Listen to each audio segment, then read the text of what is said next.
Warren G. Harding, an Ohio conservative, was the 29th leader of the U.S. 1921 to 1923. However, his term in office was full of embarrassment, including tea kettle vault. Harding embraced innovation and was delicate to the situations of minorities and ladies. Prior to his designation, Warren G. Harding announced, "America's current need isn't heroics, however recuperating, not remedies, but rather business as usual, not upheaval, but rather reclamation, not tumult, but rather change, not medical procedure, but rather peacefulness, not the emotional, yet the impartial, not explore, yet equipoise, not submergence and internationality, but rather sustainment and victorious ethnicity." A popularity-based pioneer, William Gibbs McAdoo, referred to Harding's talks as a multitude of bombastic expressions getting across the scene looking for a thought. Their very dinkiness was compelling, since Harding's declarations stayed hazy on the class of countries, rather than the enthusiastic campaign of the majority rule up-and-comers, lead Representative James M. Cox of Ohio and Franklin D. Roosevelt. 31 recognized conservatives had marked a statement guaranteeing citizens that a decision in favor of Harding was a decision in favor of the association.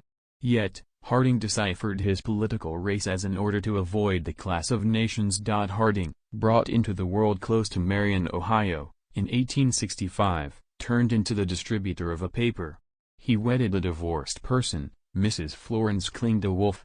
He was a legal administrator of the Trinity Baptist Church, an overseer of pretty much every significant business, and a forerunner in congenial associations and beneficent endeavors. He coordinated the Residence Cornet Band, accessible for both conservative and popularity-based rallies. "I played each instrument yet the slide trombone and the A-level cornet," he once commented.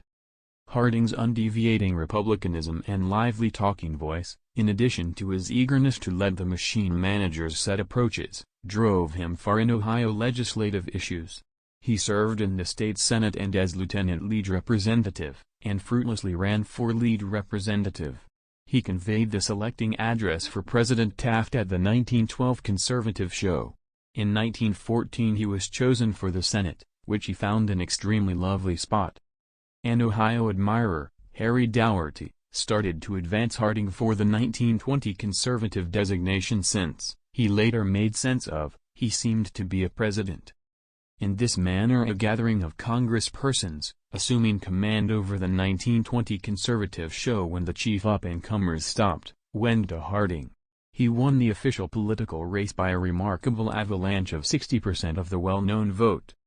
Conservatives in Congress handily got the president's unmistakable on their bills.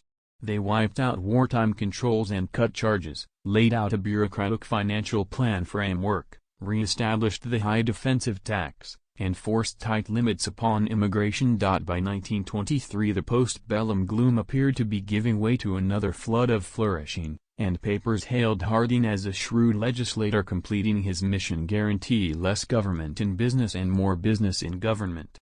Behind the veneer, not Harding's organization was also great. Word started to arrive at the president that a portion of his companions were involving their authority positions out of pure selfishness. "Frightened," he grumbled, "my companions. They're the ones that keep me strolling the floors evenings." Looking wan and discouraged, Harding traveled toward the west in the late spring of 1923, taking with him his upstanding Secretary of Trade, Herbert Hoover. "In the event that you was aware of an extraordinary embarrassment in our organization," he asked Hoover, "would you to ultimately benefit the nation and the party uncover it freely, or would you cover it?" Hoover encouraged distributing it, yet Harding dreaded the political repercussions. He didn't live to figure out how the general population would respond to the embarrassments of his organization. In August of 1923, he passed on in San Francisco of a coronary failure.